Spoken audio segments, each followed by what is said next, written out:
నమస్తే. Welcome to prime 9 study point. Right. ఈ మధ్య అయితే అందరికీ ఎగ్జామ్సే జరుగుతున్నాయి. కొంతమందికి మొదలయ్యాయి, కొంతమందికి రాబోతున్నాయి. సో, ఎగ్జామ్ అనగానే పిల్లలకైతే ఒక రకమైన టెన్షన్ ఉంటుంది. ఇంకా ఎగ్జామ్ ప్రిపరేషన్ అనగానే పేరెంట్స్ కూడా భయపడుతూ ఉంటారు. మా పిల్లవాడు చదవట్లేదని చెప్పేసి వాళ్ళకొక టెన్షన్, పిల్లలకొక టెన్షన్. సో, ఈ టెన్షన్స్ అన్నీ రావడానికి అసలు ప్రాబ్లమ్ ఏంటి? పిల్లలు చేసే మిస్టేక్స్ ఏంటి? ప్రిపరేషన్ ఎలా చేయాలి ఎగ్జామ్స్ అప్పుడు? సో, వీటన్నిటి గురించి తెలుసుకోవడానికి మనతో పాటు ఉన్నారు ఎన్‌బీవీ సుబ్బారావు సార్. ముందుగా వెల్కమ్ సార్. నమస్తే అండి. సార్, ఇప్పుడు మొత్తం జరిగేది ఎగ్జామ్స్ ఇక Yes. ఈ మార్చి, ఏప్రిల్, ఎగ్జామ్ మే సీజన్. దాకా. సో, మరి ఎగ్జామ్స్ ప్రిపరేషన్‌లో మెయిన్‌గా అసలు ప్రాబ్లమ్ ఏంటి? పిల్లలు ఎక్కువగా టెన్షన్ పడుతూ ఉంటారు ప్రిపరేషన్ అనగానే. Correct. సో, తల్లిదండ్రులు కూడా మా పిల్లవాడు కరెక్ట్ టైంలో చదవట్లేదని చెప్పేసి వాళ్ళకొక టెన్షన్ ఉంటుంది. Hmm. సో, మెయిన్‌గా ప్రాబ్లమ్ ఏంటంటారు పిల్లలది? ఇప్పుడు చూస్తే ఇప్పుడు 10th క్లాస్ కానివ్వండి, హ్మ్. ఇంటర్మీడియట్ కానివ్వండి, హ్మ్. సో ఎగ్జామ్స్ మొదలైనవి. అవును. కొంతమందికి మొదలైనవి, కొంతమందికి మొదలు కాబోతున్నాయి. అవును సార్. రోడ్ల మీద చూస్తుంటే చాలా మంది పిల్లలు హ్మ్. చాలా ఆసక్తిగా అనిపిస్తూ ఉంటుంది. అవును. బండి మీద వెనకాల రైట్. కూర్చొని నేను చదువుకుంటూ చాలా సార్లు ఈ వెళ్ళిపోతారు. మధ్యనే చూసాను బస్‌లో చాలా కానివ్వండి. హడావుడిగా ఉంటారు. హ్మ్. కొంతమంది ఈ మధ్య ఆశ్చర్యకరంగా గుడి దగ్గర కూడా కనిపిస్తూ ఉంటారు. హ్మ్. హ్మ్. గుడి హాల్ దగ్గర టికెట్‌కి కూడా పూజ చేపిస్తూ పూజ కూడా. చేసి లేదా దండం పెట్టుకుని ఎగ్జామ్కి రావడం. అవును. ఓకే, మంచి విషయం. హ్మ్. ఓకే, సో ఈ విధంగా పిల్లలు ఉన్నప్పుడు హ్మ్. ఇప్పుడు మీరు చెప్పినట్టుగా ఎక్కువ మంది పిల్లలు టెన్షన్ అని, హ్మ్. భయంతో, అవును సార్. ఎలా రాస్తామన్నటువంటి అనుమానంతో హ్మ్. వీళ్ళుంటే, హ్మ్. పేరెంట్స్ ఏమో వీడు ఏం చేస్తాడో అనేటువంటి హ్మ్. అపోహతో వాళ్ళు ఉండటం, అవును. రైట్, ఇట్లా సర్వసాధారణంగా జరుగుతూ Hmm. ఉంటుంది. కానీ ఇక్కడ ప్రాబ్లం ఏమిటంటే సాధిక, ప్రాబ్లం ఎగ్జామ్లో కాదు, హ్మ్. ఎగ్జామ్లో ప్రాబ్లం కాదు, హ్మ్. ఎగ్జామ్కి ప్రిపేర్ అయ్యేటువంటి విధానంతో ప్రాబ్లం. ఓకే. హ్మ్. ఓకే, సో అర్థమైంది. మీరు అందుకే కొంతమంది పిల్లలు చూస్తే చాలా కాన్ఫిడెంట్గా ఉంటారు. అవును. అంతేకాదు వాళ్ళు ఎగ్జామ్ రాసి వచ్చిన తర్వాత కూడా హ్మ్. చాలా కాన్ఫిడెంట్గా ఇదిగో ఇది పోయింది, హ్మ్. సో మిగిలింది ఇన్ని మార్కులు వస్తాయని కాన్ఫిడెంట్గా చెప్పే పిల్లలు కూడా చాలా మంది అవును. ఉంటారు. అవును. సో మరి వాళ్ళు ఎంత ధైర్యంగా చెప్పగలుగుతున్నారు, ఎంత యాక్యురేట్గా చెప్పగలుగుతున్నారు ఆ పిల్లలు? మరి కరెక్ట్. ఆ పిల్లలకు ఉన్నటువంటి డిఫరెన్స్, ఈ ఆందోళన పడేటువంటి పిల్లలకు ఉన్నటువంటి డిఫరెన్స్ ఏమిటి? హ్మ్. అంటే వీళ్ళు బోర్న్ జీనియస్ అని అనుకోవాలా, హ్మ్. వీళ్ళేమో కాదు జీనియస్ కాదు అని అనుకోవాలా? ఇది అబ్సల్యూట్లీ రాంగ్ అనమాట రైట్. అండి. సో హ్మ్. వాళ్ళు బోర్న్ జీనియస్సా, హ్మ్. లేకపోతే వాళ్ళు ఇంటెలిజెంట్తో పుట్టారు, వాళ్ళ ఇంటెలిజెన్స్ ఎక్కువ, హ్మ్. ఇది కాదండి. హ్మ్. సో ఎందుకంటే ప్రాబ్లం ఎగ్జామినేషన్లో కాకుండా హ్మ్. వాళ్ళ ప్రిపరేషన్లో ఉంటుంది. ఓకే. సో ఆ హ్మ్. ప్రిపరేషన్ చేసేటువంటి విధానంలో చాలా మిస్టేక్స్ ఉంటాయి. అవునవును. కొంతమంది చేస్తూ ఉంటారు, సరైన విధంగా చెయ్యరు. అవును. కొంతమంది అసలు చెయ్యరు. కొంతమంది కొంతమంది దానికి నిద్రపోకుండా. కొంతమంది ఏమిటంటే అదంటే చాలా భయపడుతూ ఉంటారు. అవును. అదైతే ఇష్టపడరు, హ్మ్. అవాయిడ్ చేసుకుంటూ వస్తారు. అవును. అవాయిడ్ చేసుకుని వచ్చి ఎగ్జామ్ సీజన్ వస్తుంది. అవును. సో ఎగ్జామ్ సీజన్ వచ్చేటప్పటికి ఇంక తప్పనిసరిగా ఎగ్జామ్ రాయాలి, హ్మ్. రైట్. So correct. మీకు అందుకే ఈ ప్రాబ్లము 10th ముందు వరకు అంత ప్రాబ్లం ఉండదు. హ్మ్. ఎందుకని అక్కడి వరకు పబ్లిక్ ఎగ్జామ్స్ ఉండవు పిల్లలకి, హ్మ్. రైట్. కరెక్ట్. జస్ట్ క్లాస్ తర్వాత హ్మ్. క్లాసు హ్మ్. మినిమం అక్కడ రాస్తారు, వచ్చేస్తారు. హ్మ్. సో ఇక్కడికి వచ్చేటప్పటికి ఏమవుతుంది అంటే ఇది పుష్ చేసి హ్మ్. చివరికి వచ్చేటప్పటికి తప్పనిసరి ఇన్విటబుల్ పరిస్థితుల్లో ఏమవుతుంది అంటే హ్మ్. ఆ టెన్షన్ వాళ్ళకి బిల్డ్ అయి ఉంటుంది. ఓకే. సో మరి ఈ పిల్లలు ఏమవుతారు, నేను ఇంకొక రకం చెప్పినటువంటి పిల్లలు వాళ్ళు ముందు నుంచి ఒక ప్లాన్గా, హ్మ్. అవును. రైట్. అంటే హ్మ్. కొంతమంది అందరికీ 95 వచ్చినటువంటి వాళ్ళే కాన్ఫిడెంట్గా ఉంటారని కాదు. మనం అంటే అవును. ఇప్పుడు చాలా మంది చూడరు, మనం అవును. లోతుగా చూస్తే కొంతమంది 70%తో ఉంటుంది, హ్మ్. కానీ ఆ 70% కాన్ఫిడెంట్గా ఏ విధమైనటువంటి ఆందోళన లేకుండా చేయగలుగుతారు ఆ పిల్లలు. అవును. సో ఇది మనం చూడాల్సినటువంటివి. హ్మ్. సో దీనికి సంబంధించి అసలు ఎక్కడ ప్రాబ్లం ఉంది, హ్మ్. సో ఎక్కడ జనరల్గా పిల్లలు ఇబ్బంది పడుతూ ఉంటారు, వాళ్ళు హ్మ్. చేసే మిస్టేక్స్ ఏమిటి హ్మ్. అనేటువంటిది ఒకసారి చూసే ప్రయత్నం చూద్దాం. హ్మ్. ఒక 6 మిస్టేక్స్ వరకు చూద్దాం. హ్మ్. అందులో మొదటిది సదిక టైం టేబుల్. హ్మ్. కొంతమంది చూస్తే మోటివేట్ అయ్యో, హ్మ్. లేకపోతే పేరెంట్స్ చెప్పారనో, హ్మ్. స్వతహాగా వాళ్ళకి చేయాలనేటువంటి ఇంట్రెస్ట్తోనో హ్మ్. నాకు ఒక టైం టేబుల్ ఉండాలి అంటారు. అంటే అవును. ఎగ్జామ్కి 10-15 రోజులు లేదా ఒక నెల రోజుల ముందు జరిగేటువంటి తంతు ఇదంతా కూడా. షెడ్యూల్ వేసుకుంటారు ముందు. షెడ్యూల్ వేయాలి అనుకుంటారు. అవును. షెడ్యూల్ వేయాలి అనుకుని మంచి నీట్గా, హ్మ్. రైట్, చాలా ఒక గంటల తరబడి కూర్చుంటారు, లేదా రోజులో 2-3 రోజులు వెచ్చించి షెడ్యూల్ వేస్తారు. అవును. షెడ్యూల్ వేసి మంచిగా ఒక చోట పెట్టుకుంటారు, హ్మ్. రైట్. హ్మ్. సో ఆ తర్వాత ఏమవుతుంది అంటే 2-3 రోజులు అయ్యేటప్పటికి వీళ్ళు ఎలాగెళ్తారు, టైం టేబుల్ ఇటు ఉంటుంది. కరెక్ట్. సో వీళ్ళకి టైం టేబుల్కి మధ్య గ్యాప్ ఆ. వచ్చేస్తుంది. హ్మ్. మీకు చాలా సార్లు జనవరి 1 వచ్చినప్పుడు హ్మ్. జనవరి 1 రెజల్యూషన్స్ అని చాలా మంది తీసుకుంటూ ఉంటారు, అవును. రైట్? చూస్తూ సో ఉంటాం. డిసెంబర్ నుంచి అనుకుంటారు, హ్మ్. డిసెంబర్ నుంచి అనుకుని ఇంకా ఏదేమైనా అసలు డిసెంబర్ నుంచి అనుకున్నప్పుడు అనుకున్న రోజు మొదలు పెడితే మంచిది. హ్మ్. ఏ పని మొదలు పెట్టడానికి హ్మ్. ఏదైతే ఏమిటి ఏ అవునవును. సందర్భంలో అయినా మొదలు పెట్టచ్చు కదండి. కానీ 1వ తారీఖు దాకా వెయిట్ చేస్తారు. ఈ ఖచ్చితంగా. 30 రోజులు కూడా అంటే వీళ్ళు అనుకున్నప్పటి నుంచి ఏం చేస్తారు అంటే 1వ తారీఖు వస్తే మొదలు పెడదాం అనుకుంటారు. కరెక్ట్. So correct. మొదలు పెట్టిన తర్వాత ఏమవుతుంది, 1-2 రోజులు అవుతుంది, హ్మ్. 3 రోజులు అవుతుంది, లేదా కొంతమంది వారం రోజులు, కొంతమంది 15 రోజులు, కొంతమంది 20 రోజులు, లేదా ఇంకొంచెం నెల రోజులు. హ్మ్. ఆ తర్వాత మరలా హ్మ్. మామూలే అవును. కదా. హ్మ్. సో ఇక్కడ ఏమిటంటే ఆ టైం టేబుల్ అనేటువంటిది మనం పిల్లలు వేస్తారు కదా, హ్మ్. ఆ తర్వాత దానికి వీళ్ళకి సంబంధం లేకుండా పోతుంది. హ్మ్. సో ఇది ఫస్ట్ వన్. అవును. మరి ఇక్కడ టైం టేబుల్ అంటే ఏంటి? ఈ సందర్భంలో హ్మ్. జనరల్గా మనం నియంత్రించి జాగ్రత్తగా మన ఎఫర్ట్ని పెట్టేటువంటిది. హ్మ్. ఇక్కడ టైం టేబుల్ అంటే యాక్చువల్గా ప్లాన్, కానీ అవును. ఈ సందర్భంలో ఏంటో తెలుసా, హ్మ్. ఇది ఈగో సాటిస్ఫాక్షన్ అనమాట. ఓకే. ఏదో ఒకటి ఉండాలి కాబట్టి కాసేపు కూర్చుని వేసుకోవటం, ఓకే. ఇది వాస్తవం. హ్మ్. మరి ఇప్పుడు ఈ సందర్భంలో ప్రాబ్లం ఎలాగా అంటే, మరి టైం టేబుల్ వద్దా అని అనొచ్చు మీరు. అవును. టైం టేబుల్ వేయటం తప్ప, పిల్లవాడు అసలు టైం టేబుల్ అవసరం లేదా? టైం టేబుల్ అవసరం లేదని కాదు. కరెక్ట్ ఇక్కడ వేలో. ఏమిటది మనం చూడాల్సింది, మనం నేర్పించాల్సింది ఏమిటంటే, ఇక్కడ పిల్లలకి 45 నిమిషాల నుంచి హ్మ్. ఒక 60 నిమిషాలు, హ్మ్. 45 మినిట్స్ టు 60 మినిట్స్ హ్మ్. టైం బ్లాక్స్ హ్మ్. కొంత నేర్పించగలిగితే, హ్మ్. అంటే ఫర్ ఎగ్జాంపుల్ ఏంటి దీని అర్థం అంటే, పోనీ 45 నిమిషాలు అంత ఎఫర్ట్ పెట్టకపోతే, అంటే కొత్తగా చేసేటువంటి పిల్లల్లో హ్మ్. ఒక 25 నుంచి 30 నిమిషాల మధ్యలో హ్మ్. ఇది టైం బ్లాక్. ఓకే. ఈ టైం దేనికి? ఈ మ్యాథ్స్ ప్రిపేర్ అవ్వటానికి, హ్మ్. ఈ సైన్స్ ప్రిపేర్ అవ్వటానికి, ఓకే. హ్మ్. రైట్? హ్మ్. సో ఇది ప్రాక్టీస్ చేయటానికి. హ్మ్. ఈ టైం బ్లాక్ మనం చేయగలిగి ఈ 30 మినిట్స్ కూడా హ్మ్. ఆ పిల్లలు వేరే వాటితో సంబంధం లేకుండా హ్మ్. 30 నిమిషాలు దాని మీద ఎఫర్ట్ పెట్టించగలిగితే, హ్మ్. మార్కులు తర్వాత చూద్దాం ఇవన్నీ కూడా, హ్మ్. ఈ టైం బ్లాక్ విధానంలో వాళ్ళు ఆ ఎఫర్ట్ పెట్టగలిగితే ఆ 30 నిమిషాలు హ్మ్. ఏమవుతుంది అంటే, ఆ 30 మినిట్స్ 45 మినిట్స్, 45 మినిట్స్ 60 మినిట్స్కి వెళ్ళేటంటే అవకాశం ఉంటుంది, ఓకే. రైట్? హ్మ్. సో అప్పుడు ఏమవుతుంది, వాళ్ళ ప్రొడక్టివిటీ మరింత పెరుగుతుంది. కరెక్ట్. సో ఇప్పుడు మనం చూస్తే హ్మ్. ఎలన్ మస్క్ ఉన్నాడు, అవును. ఆయన ఎన్ని ప్రాజెక్టులు చేస్తున్నాడు, హ్మ్. ప్రపంచ గతిని మార్చేస్తున్నాడు, రైట్? హ్మ్. మరి ఆయనకి ఉన్న టైము 24 అవర్సే, మనకున్న టైము 24 అవర్సే. కరెక్ట్. మరి ఆయన ఏం చేస్తాడు అన్నప్పుడు ఆయన ఫాలో అయ్యేటువంటి దాంట్లో ఒక పద్ధతి ఇది, టైం బ్లాక్. ఓకే. ఇప్పుడు స్పేస్ ఎక్స్కి సంబంధించినటువంటి ఒక టైం బ్లాక్ ఉందనుకుందాం, హ్మ్. హ్మ్. టెస్లాకి సంబంధించినటువంటి ఒక టైం బ్లాక్ ఉందనుకుందాం. సో ఆ సందర్భంలో ఆ 1 అవర్ 2 అవర్స్ ఏదైతే టైం బ్లాక్ ఉందో, ఆయన ఆ 2 అవర్స్ కూడా హ్మ్.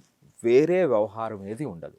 Okay. So complete energy, focus అదంతా కూడా ఆ పర్టికులర్ దాని మీద ఉంటుందట. ఓకే. హ్మ్. సో అంటే అలాంటి వ్యక్తులు ఫాలో అయ్యేటువంటిది అన్నమాట. ఓకే. సో దీన్ని ఇంకొకటి కూడా చెప్తారంటే పొమోడోరో టెక్నిక్ అని అంటారు సాధిక. హ్మ్.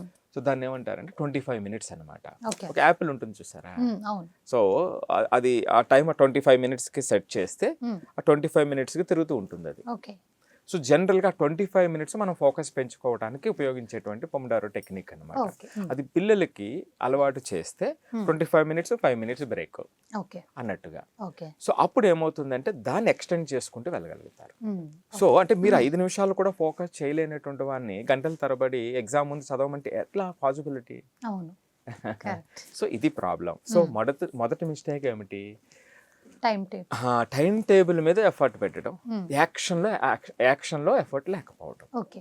రైట్? హ్మ్. సో దానికి ఇప్పుడు మనం చెప్తున్నటువంటిది ఏమిటి, ఈ టైం బ్లాకింగ్ అనేటువంటిది పిల్లలకి అలవాటు చేసి, కానీ ఈ 40 మినిట్స్ నువ్వేం చేస్తావో చెయ్యి. ఓకే. చేసిన తర్వాత దాన్ని ఈ ఎగ్జామ్ ప్రిపరేషన్కి సంబంధించి ఏంటంటే ఒక 10 మినిట్స్ రివిజన్ చేయటం దాని మీద. ఓకే. అంటే ఆ సమ్మరీ వాళ్ళే ఒక్కసారి మైండ్లో సింథసిస్ చేసుకోవటం. హ్మ్. ఈ రెండు పాటించగలిగితే ఈ టైం టేబుల్ ఏదైతే ప్రాబ్లం ఉందో, అంటే దీన్ని ఇలా కరెక్ట్ చేయాలని నేను చెప్తున్నటువంటిది అనమాట. ఓకే. హ్మ్. అది ఫస్ట్ మిస్టేక్. హ్మ్. సో టైం టేబులే దేవుడు, ఇంకా టైం టేబులే వేసేయాలి అని టైం వేస్ట్ చేసి తర్వాత యాక్షన్కి వచ్చేటప్పటికి చేతులు ఎత్తేసేటువంటిది మొదటి మిస్టేక్, హ్మ్. రైట్? హ్మ్. మరి ఇక రెండో మిస్టేక్ చూద్దాం. హ్మ్. రెండో మిస్టేక్ ఏమిటంటే చాలా మంది కనిపిస్తూ ఉంటారు సాధిక, లాస్ట్ మినిట్ అవును. హీరోస్ ఉంటారు. అవును. దాన్ని నేనేమంటానంటే లాస్ట్ మినిట్ సిండ్రోమ్ అంట. ఓకే. ఈ లాస్ట్ మినిట్ సిండ్రోమ్ వీరోస్ ఏం చేస్తారు, ఎగ్జామ్ ముందు రోజు, ఎగ్జామ్ 2 రోజుల ముందు హ్మ్. ఇంకా అసలు ఇంకా ప్రపంచం అంతా ఆగిపోయినట్టుగా, మర్చిపోయినట్టుగా హ్మ్. మొదలు పెడతా ఉంటారు, అవును. బిల్డప్ ఇస్తూ ఉంటారు. గజిబిజిగా సో ఆ ముందు రోజు అయితే ఇంకా నైట్ కూడా ఇంకా నిద్రపోకుండా రేపొద్దుట ఎగ్జామ్కి రాసేయాలి అనేటువంటి కరెక్ట్. ఇదిలో ఉంటారు, చాలా మంది కనిపిస్తూ ఉంటారు. హ్మ్. సో వీళ్ళు ఏమిటంటే పాపం వీళ్ళు ఎంత సామర్థ్యం ఉంటుంది, ముందు నుంచి అలాగా తోసుకుని వచ్చి ఇక్కడికి వచ్చేటప్పటికి ఏంటంటే ఎగ్జామ్ ముందు రోజు మాత్రం నేను ఎంతైనా చేసేయాలి, లాస్ట్ మినిట్ సిండ్రోమ్ హీరోస్. దీనివల్ల ఏమవుతుంది, ఏదైనా మనం నేర్చుకునేటప్పుడు మైండ్ కన్సాలిడేట్ చేయాలి. కన్సాలిడేట్ చేయాలంటే దానికి కొంత టైం కావాలి, దానికి కొంత రెస్ట్ కావాలి. సో ఇది లేకుండా చేయటం వల్ల ఏమవుతుందంటే వీళ్ళు వెళ్ళేటువంటి వాళ్ళు, సైన్స్ చెప్తుంది, రీసెర్చ్ చెప్తుంది, వీళ్ళు 30% ఇన్ఎఫిషియెంట్ అవుతారు నెక్స్ట్ డే. 30% ఇన్ఎఫిషియెంట్ అవుతారు. వాళ్ళు అనుకున్నట్టుగా పేపర్ రాలేదనుకోండి, ఇమీడియట్గా మైండ్ షట్ డౌన్ అయిపోతుంది. రైట్. సో ఇది వాళ్ళకి అర్థమయ్యేటట్టుగా చెప్పేటువంటి ప్రయత్నం చేయాలి. అంటే ఇది second mistake, last minute syndrome hero. So జనరల్గా ఏమిటంటే అలాంటి యాక్టివిటీ అంటే ఇయర్ లాంగ్ చదివినటువంటి దాన్ని ప్రజెంట్ చేసేటువంటి యాక్టివిటీ ఉండేటప్పుడు ఒక మినిమం 6 to 7 hours మంచి నిద్ర కావాల్సినటువంటి అవసరం ఉంటుంది, ఆ షెడ్యూల్ ఉండాల్సినటువంటి అవసరం ఉంటుంది. రైట్. సో ఆ మిస్టేక్ని జరగకుండా చూడాల్సినటువంటి అవసరం ఉంటుంది. ఇది రెండవ మిస్టేక్. థర్డ్ మిస్టేక్ ఏంటి సార్ పిల్లలు ఎక్కువగా? థర్డ్ మిస్టేక్ ఏమిటంటే ఫోన్ సైలెంట్లో పెడతారు. అంటే ఇప్పుడు ఫోన్ అడిక్షన్ ఉంది కాబట్టి నేను చదువుకుంటున్నాను, ఫోన్ సైలెంట్లో ఉంచాలి అనేటువంటిది కూడా కొంతమంది పెట్టారు, కొంతమంది ఫోన్ సైలెంట్ పెడతారు. అదే సందర్భంలో బ్రెయిన్ కూడా సైలెంట్ అయిపోతుంది, అంటే ఇన్యాక్టివ్ అయిపోతుంది. ఎగ్జాక్ట్లీ. సో అప్పుడు ఏం జరుగుతుంది అంటే ఇప్పుడు ఫోన్ సైలెంట్లో ఉంటుంది కానీ ఆతురత, ఏమైపోతుందో, ఏమైనా నోటిఫికేషన్ వచ్చిందేమో అనేటువంటి ఆతురత బిల్డ్ చేస్తూ ఉంటుంది. సో అప్పుడు ఏమవుతుంది, ఆటోమేటిక్గా 10 నిమిషాలకి 20 నిమిషాలకు మళ్ళీ దాన్ని ఒకసారి చెక్ చేయడం మొదలు పెడతారు. సో చెక్ చేసినప్పుడు ఆ రీల్స్లోకి వెళ్తారు, మళ్ళీ షార్ట్స్లోకి వెళ్తారు, ఇది అవుతారు. ఫర్ ఎగ్జాంపుల్ మేము అలానే చేసాం సార్ డిగ్రీలో ఉన్నప్పుడు కూడా కదా. సో ఇక్కడ సైన్స్ ఏం చెప్తుందంటే సరిగ్గా అటెన్షన్ రెసిడ్యూ అంటారు. ఎప్పుడైనా ఏదైనా ఒక యాక్టివిటీ అట మనం బాగా నిమగ్నమై ఉండేటప్పుడు మరలా ఇలాగా ఇంటరప్ట్ అయితే అది మరలా ఆ ఎఫిషియన్సీకి చేరుకోవటానికి 15 నుంచి 20 నిమిషాలు పడుతుందట ఆ బ్రెయిన్. రైట్. సో ఈ విధంగా ఏమిటంటే తెలియకుండా వాళ్ళ ఎనర్జీ ఆగిపోతుంది, వాళ్ళ బ్రెయిన్ షట్ డౌన్ అయిపోతుంది. ఎందుకు అంటే వీళ్ళు ఒక్కసారిగా మొదలు పెడతారు కదా, ఒక్కసారిగా మొదలు పెట్టినప్పుడు ఆ కాగ్నిటివ్ లోడ్ పడుతుంది. సో ఒక ప్లాన్ ఉండదు కాబట్టి ఎక్కడి నుంచి మొదలు పెట్టాలో, ఎక్కడి నుంచి ఎండ్ చేయాలో, ఎక్కడ ఆపి ఆ సాటిస్ఫాక్షన్ పొందాలో తెలియదు. అప్పుడు ఏమవుతుంది, కొంత టైం అయ్యేటప్పటికి 10 నిమిషాలు అయ్యేటప్పటికే ఇలాంటి వాళ్ళంతా కూడా ఏమిటంటే ఎగ్జాస్ట్ అయిపోతారు. ఎగ్జాస్ట్ అయిపోయి ఫోను దీనికి ఎడిక్ట్ ఉండేటప్పుడు పాపం ఎంతో బలం తెచ్చుకుని దాన్ని సైలెంట్లో పెట్టినా అందులో ఏం జరిగిపోతుంది అనేటువంటి ఆతురత ఉంటుంది. సో మరి ఇలాంటప్పుడు ఏం చేయాలంటే ఇక్కడ నేర్పాల్సినటువంటిది కంప్లీట్గా ఫోన్ అనేటువంటిది ఇప్పుడు ఈ రోజున ఇంటర్నెట్ అనేటువంటిది చదువుకి చాలా ఉపయోగపడుతుంది, ఖచ్చితంగా ఉపయోగపడుతుంది. కానీ దాన్ని ఏ టైంలో ఉపయోగించాలనేటువంటిది ఇంపార్టెంట్. నేను జనరల్గా ఏం చెప్తుంటానంటేనండి పిల్లలందరికీ కూడా 30-70 ఫార్ములా చెప్తూ ఉంటాను. చాలా సూపర్ పవర్ఫుల్ ఫార్ములా అన్నమాట. ఏంటి 30-70 ఫార్ములా ఏమిటంటే, నువ్వు ప్రిపేర్ అయ్యేటప్పుడు ఎప్పుడైనా సరే ఆ ప్రిపరేషన్కి సంబంధించి ఇన్పుట్స్, అండర్స్టాండింగ్కి సంబంధించినటువంటి ఇన్పుట్స్కి నువ్వు 30% టైం కేటాయించండి. అంటే 100 నిమిషాలు మీరు చదవాలనుకుంటున్నారు అనుకుందాం, ఈజీగా మనం చెప్పుకోవడానికి. ఒక 30 నిమిషాల పాటు దానికి సంబంధించినటువంటి అండర్స్టాండింగ్, దానికి సంబంధించినటువంటి బేసిక్స్ అన్నీ కూడా 30 నిమిషాల పాటు నువ్వు టెక్స్ట్ బుక్లోనా లేదా టీచర్ నోట్స్లోనా లేకపోతే ఇంటర్నెట్లోనా ఏదైనా మొత్తం ఆ 30 minutesలో తెచ్చుకోండి, కంప్లీట్ ఐడియా తెచ్చుకోండి. తెచ్చుకున్న తర్వాత 70% ఆఫ్ ద టైం అంటే మిగిలిన 70 minutes 100 minutesలో ఏం చేయాలి అంటే మనం సీరియస్ ప్రాక్టీస్ చేయాలి. అంటే చదివిన ఆ 30 minutes చదివినటువంటి దాని మీద ఇక్కడ ఆచరణలో ప్రాక్టీస్ చేయించగలగాలి. అంటే అది క్వశ్చన్ సాల్వ్ చేయటం కానివ్వండి, క్వశ్చన్ సాల్వ్ చేయటం మోస్ట్ పర్టికులర్లీ అది కాంపిటేటివ్ ఎగ్జామ్ కానీ లేదు సబ్జెక్టివ్ ఎగ్జామ్స్ అయినా సరే, ఈ బోర్డ్ ఎగ్జామ్స్ అయినా సరే, ఎలాంటి క్వశ్చన్స్ వస్తున్నాయి దాన్ని ఆన్సర్ చేయటం, దాన్ని మరలా మనం రివైజ్ చేయటం అనేటువంటి దాన్ని ఇక్కడ ఈ 70% ఆఫ్ టైంలో పాటించినప్పుడు ఆటోమేటిక్గా అల్టిమేట్గా వాళ్ళ యొక్క లెర్నింగ్ అనేటువంటిది ఇంకా నెక్స్ట్ లెవెల్కి చేరుతుందండి. ఓకే. సో దీంట్లో ఏమిటంటే ఈ సందర్భంలో అందుకని అంటే పిల్లలు ఏం చేస్తారంటే నా డౌట్స్ వస్తున్నాయి, సో నేను మొబైల్ ఉపయోగించుకోవాలి, నేను డౌట్స్ క్లియర్ చేసుకోవాలి, ఇది రూయిన్ చేస్తుంది. ఎందుకంటే ఇప్పుడు నేను చెప్పాను చూసారు, అటెన్షన్ రెసిడ్యూ అయిపోతుంది అని, వాళ్ళు ఇంటరప్ట్ అయిపోతారు, ఇంటరప్షన్స్ వచ్చేస్తాయి అందులో. సో అందుకని ఏమిటంటే ఈ 70% ఆఫ్ టైం ఏదైతే ఉందో దాని టైంలో ఖచ్చితంగా ఫోన్ అనేటువంటిది అవసరమైతే బయటకు వెళ్ళిపోవాలి, ఆ దగ్గరలో ఉండకూడదు. అంటే నేను ఇందాక చెప్పాను కదా, చూడండి ఒకదానికొకటి కనెక్ట్, ఆ టైం బ్లాక్. సో ఆ 70 minutes కూడా నేను ఖచ్చితంగా నా ఎఫర్ట్ అంతా నేను ఇక్కడే పెడతాను. రైట్, ఇది సో ఇది నెక్స్ట్. అది ఇంకా నెక్స్ట్ మిస్టేక్ ఏం చేస్తుంటారు? నేను ఎప్పుడు అంటుంటాను కదా సరిగా, రీడింగ్. రైట్, రీడింగ్ అనేటువంటిది నాట్ స్టడీయింగ్ అని. ఓకే, రివిజన్ కి రీరీడ్ కి తేడా చెప్తారు మీరు ప్రతి చెప్తుంటాను కదా. సో రివిజన్ అంటే రీరీడ్ కాదు అని. పిల్లలు ఏం చేస్తుంటారంటే ఇక్కడ చదివేటువంటి టైంలో చాలా చక్కగా క్వశ్చన్స్ చదవటం, అండర్లైన్ చేయటం, రైట్, ఆ బుక్ని 1-2 సార్లు చదవటం, ఇవన్నీ చేస్తూ ఉంటారు ఎగ్జామ్ టైంలో. సో అంటే బుక్ వాళ్ళ ముందు ఉంటుంది, so they feel more productive అన్నమాట. ఇప్పుడు ఇదివరకు లేనటువంటిది నేను బుక్తో ఉన్నాను, ప్రొడక్టివ్గా ఉన్నాను అనేటువంటిది చేస్తూ ఉంటాను. సో ఇప్పుడు ఏమిటంటే మనం రీడ్ చేస్తున్నాం కదా, రివిజన్ అవుతుంది కదా అనుకుంటారు. సో అప్పుడు ఏమవుతుంది, రీడ్ చేసినంత మాత్రాన అక్కడ రివిజన్ జరగదు. కరెక్ట్, ఎందుకంటే అది కనెక్ట్ అవ్వదు వాళ్ళకి. సో ఆ సాటిస్ఫాక్షన్. కానీ పిల్లలు తెగ చదువుతూ ఉంటారు సార్, ఒకటేసారి మనకి ఇట్లా ఊగుతూ. చిన్న పిల్లల్ని చూస్తూ ఉంటున్నాం, 10th పిల్లలు ఒకటే చదువుతూనే ఉంటున్నారు పాపం. ఫస్ట్ ఆఫ్ ఆల్ రీరీడ్ కి రివిజన్ కి తేడా తెలిస్తే. సో కాబట్టి ఏమిటంటే ఇక్కడ రిట్రీవల్ కావాలండి, వాళ్ళు చదివినటువంటిది. ఇప్పుడు బోర్డ్ ఎగ్జామ్ గురించి మాట్లాడుతుంటే వాళ్ళు చదివినటువంటిది రిట్రీవల్ కావాలి. రిట్రీవల్ కావాలి అంటే అది బ్రెయిన్ లో స్ట్రెంత్ అవ్వాలి. బ్రెయిన్ లో స్ట్రెంత్ అంటే ఎలాగవుతుంది, ఎప్పుడైనా సరే ఎలా అవుతుందంటే ఆ క్వశ్చన్స్ని సాల్వ్ చేయటం వల్ల, లేదా డిఫరెంట్ వే ఆఫ్ క్వశ్చన్స్ వాళ్ళు ఆన్సర్ చేయటం వల్ల రిట్రీవల్ అవుతుంది. సో అప్పుడు అది మెమరీ స్ట్రెంత్ అని అవుతుంది. సో అందుకని ఏం చేయాలంటే ఏదైనా చదివిన వెంటనే ఒక మినిమం క్వశ్చన్స్ అంటే వాళ్ళు సెల్ఫ్ టెస్ట్ చేసుకోవాల్సినటువంటి అవసరం ఉంటుంది. సో ఇప్పుడు నేను ఏఐ గురించి కూడా చెప్పినప్పుడు చూడండి, బ్రెయిన్ ఎలా పనిచేస్తుందో ఆ విధంగానే ఏఐని కూడా తయారు చేస్తారు. నేను ఫస్ట్ స్టెప్లో ఏమవుతుంది, మెషిన్ లెర్నింగ్ అంటాం, డేటాని అంతా కూడా మెషిన్కి ఇస్తాం. ఆ తర్వాత సెకండ్ లెవెల్లో ఏమవుతుందంటే డీప్ లెర్నింగ్ అంటాం. సో అంటే డీప్ లెర్నింగ్ అంటే ఏమిటంటే మీరు ఇచ్చినటువంటి డేటా సరిగా పనిచేస్తుందో లేదో అనేటువంటి దాన్ని చెక్ చేయటం. రైట్, ఇది సెకండ్ లెవెల్. సో అలాగే ఇప్పుడు మనం కూడా ఎగ్జామ్కి వచ్చేటప్పటికి ఏంటంటే ఫస్ట్ చదువుకోవటం, తెలుసుకోవటం అని అయిన తర్వాత నెక్స్ట్ లెవెల్లో ఏం చేయాలి, దాన్ని రిట్రీవల్ చేయాలి. ఎలా జరుగుతుంది రిట్రీవల్? మీరు 10 సార్లు చదివినా రాదండి, కనెక్ట్ అవ్వదు. ఆ బ్రెయిన్ ఏమిటంటే అంటే మనకు ఆ స్ట్రెంత్ అని అవ్వాలంటే, అండర్స్టాండింగ్ స్ట్రెంత్ అని అవ్వాలి అంటే డిఫరెంట్ వేస్లో క్వశ్చన్స్ని ఆన్సర్ చేయటం నేర్చుకోవాలి. ఆ క్వశ్చన్స్ ని మనకు ఉన్నటువంటి మనం అప్పటి వరకు నేర్చుకున్న దాన్ని అప్లై చేసేటువంటి దాన్ని ఆ చిన్న టైం ఉంటుంది, 10 సెకండ్లో లేదా 1 minute ఉంటుంది. సో ఆ టైంలో మనం దాన్ని ఏ విధంగా ఇంటర్ రిలేట్ చేసామనేటువంటిది ఇంపార్టెంట్. సో అప్పుడు ఏమవుతుందంటే ఆ చదివిందంతా అప్పుడు స్ట్రెంత్ అని అవుతుంది. సో ఈ విధంగా ఈ ప్రాక్టీస్ ఎంతైతే ఎక్కువ జరుగుతుందో దాన్ని మనం ఆ లెర్నింగ్ని స్ట్రెంథన్ చేసిన వాళ్ళు అవుతాం.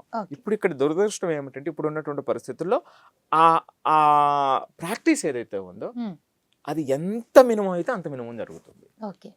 పిల్లలకి అంత పేషెన్స్ లేకపోవడం.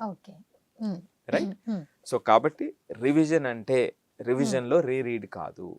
సో దాన్ని ఏమిటంటే వెంటనే చదివిన వెంటనే ఆ క్వశ్చన్ సాల్వ్ చేయటం అనేటువంటిది ఇంపార్టెంట్.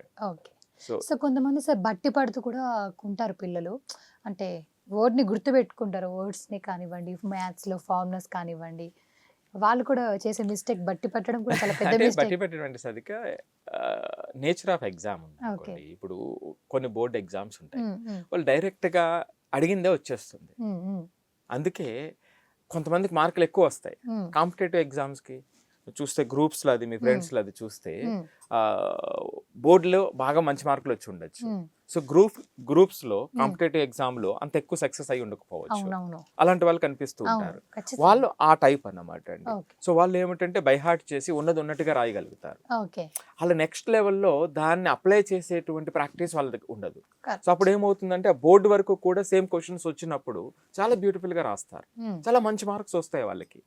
సో ఇక్కడికి వచ్చేటప్పటికి ఏమవుతుందంటే అప్లికేషన్ స్థాయిలో వాళ్ళ ప్రిపరేషన్ జరగలేదు కాబట్టి ఈ లెవెల్లో వాళ్ళు ఇబ్బంది పడుతూ ఉంటారు. కరెక్ట్. ఇక అందుకే కొంతమంది ఒక సాధారణంగా ఉంటారు, 60% 70%తోనే ఉంటారు. కానీ కాంపిటేటివ్ ఎగ్జామ్లో చాలా ముందుకు వచ్చిన పిల్లలు కనిపిస్తూ ఉంటారు. చాలా అరే వరకు మనం ఎప్పుడూ ఆలోచించలేదే, వీడు చాలా యావరేజ్గా ఉండేవాడే క్లాస్లోని, అని ఇప్పుడు ఈ అనుకుంటా. రోజున ఈ జాబ్ చేస్తున్నాడే, అవునవును. రైట్? అవును. సో గ్రూప్ 1లో సెలెక్ట్ అయ్యాడే లేదా గ్రూప్ 2లో సెలెక్ట్ అయ్యాడే అనేది ఆశ్చర్యంగా కొంతమంది కనిపిస్తూ ఉంటారు. సో ఖచ్చితంగా వాళ్ళు ఏమిటంటే ఈ స్ట్రక్చర్డ్గా అప్లికేషన్ లెవెల్లో చదివేటువంటి పిల్లలు అన్నమాట అండి. ఓకే. ఇంకొక 2 మిస్టేక్స్ చూద్దాం. కొంతమందిని ఎగ్జామ్ అంటే ఫియర్ అనుకుంటారు. అవును. అవును. సో పాపం ఏంటంటే ఈ పిల్లలు సీరియస్గా ఉండే పిల్లలు, అది పట్టించుకున్నాడు అసలు ఏం పట్టించుకోడండి. వాడు అసలు చాలా వెందాజుగా తిరుగుతూ ఉంటాడు. ఈ ఎగ్జామ్ అంటే భయపడేటువంటి పిల్లలు ఎవరు అంటే కొంచెం రెస్పాన్సిబుల్గా ఉన్న పిల్లలు. అవును. మరి ఆ రెస్పాన్సిబిలిటీ ఉండేటప్పుడు మనం కాపాడవలసిన బాధ్యత మన మీద మరింత ఎక్కువ ఉంటుంది కదా, అవును. రైట్?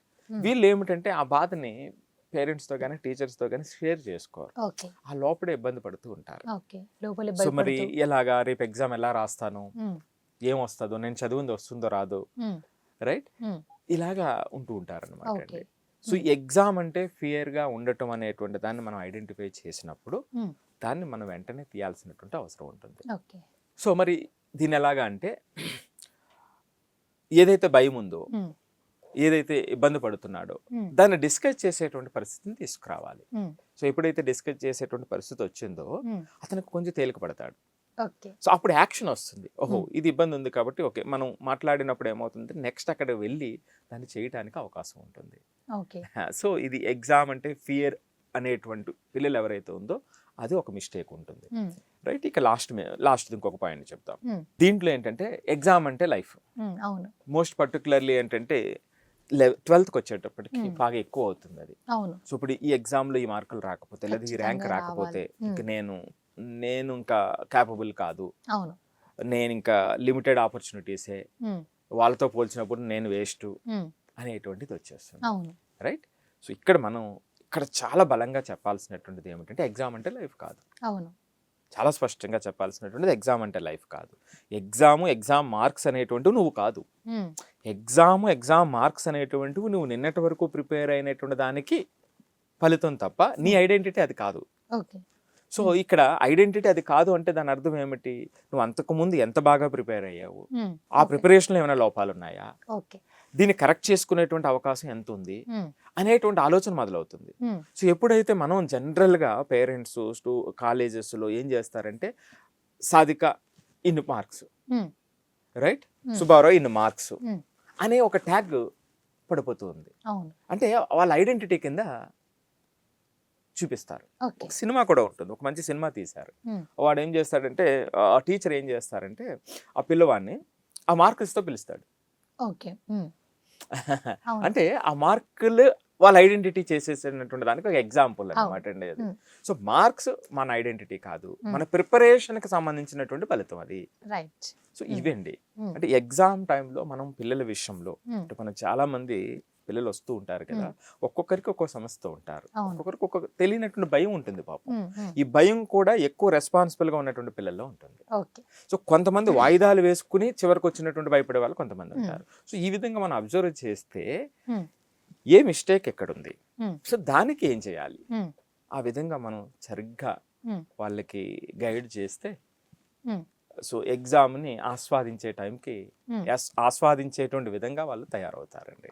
సో చివరిగా పిల్లలకి పేరెంట్స్కి ఒక్క మాట చెప్పాలి అంటే ఎగ్జామ్ ప్రిపరేషన్ గురించి ఏం చెప్తారు? ఇప్పుడు బోర్డ్ ఎగ్జామ్స్ కానీ దేనికైనా సరే ఒక 3 స్టెప్స్ చెప్తా. ఫస్ట్ ఏమిటంటే అండి, ఫాస్ట్ పేపర్స్ ఏదైతే ఉన్నాయో, ప్రీవియస్ పేపర్స్ ఏదైతే ఉన్నాయో ఆ ప్రీవియస్ పేపర్స్ అనేటువంటివి అర్థం చేసుకోవడం మొదటి పాయింట్ అండి. ఎందుకంటే ఎగ్జామ్ గురించి మనం మాట్లాడుతున్నాం కాబట్టి నువ్వు ఎగ్జామ్ రాయబోతున్నావు రేపు పొద్దుట, సో దాని రూల్స్ మనకు బాగా తెలియాలి. రెండో పాయింట్ ఏమిటంటే మన యొక్క ప్రిపరేషన్ ఆడిట్. మన ప్రిపరేషన్ ఆడిట్ అంటే దాని అర్థం ఏమిటంటే నేను ఇప్పుడు పేపర్లు చూసాం కదా, ఎగ్జామ్ ఎలా ఉండబోతుందో మనకు తెలుస్తుంది కదా.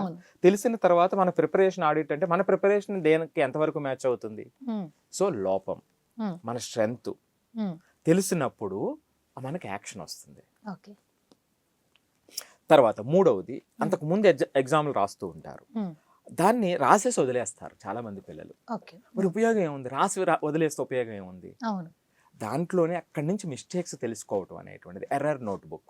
సో పలానా చాప్టర్లో పలానా విషయం రాసినప్పుడు నేను తప్పులు చేశాను, లేదా ఎగ్జామ్లో ఆ క్వశ్చన్స్ నేను రాయలేకపోయాను చదివినప్పటికీ కూడా, అంటే మెమరీ రిట్రీవల్ జరగలేదు, లేదా నేను అప్లై చేయలేకపోయాను, అక్కడ ప్రాక్టీస్ కొంత అవసరము ఫైనల్ ఎగ్జామ్కి అనేటువంటి చివరి రోజుల్లో మిమ్మల్ని మీకు ఇంకా కొంచెం స్ట్రెంత్ ఇస్తుంది, టెన్షన్ పోతుంది.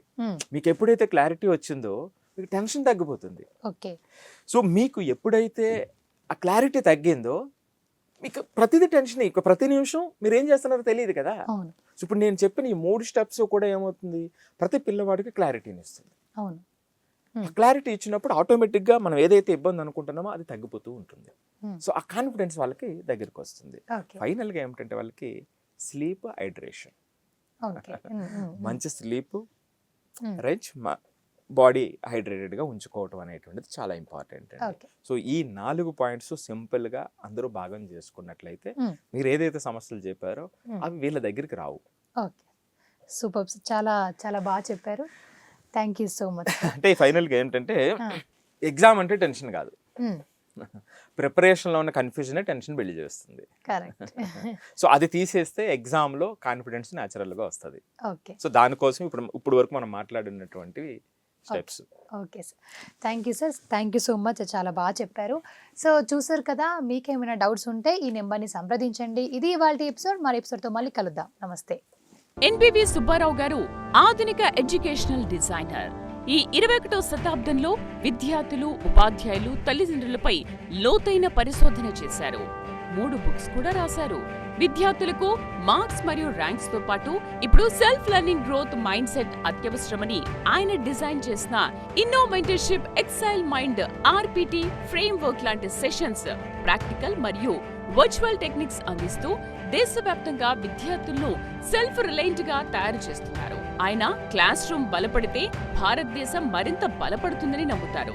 ఇప్పటి వరకు 17,550 మంది విద్యార్థులకు జేఈఈ, నీట్, మెంటర్షిప్, 2,530 మంది టీచర్స్ కి ట్రైనింగ్, 1,850 మంది పేరెంట్స్ కి మెంటర్షిప్ అందించారు.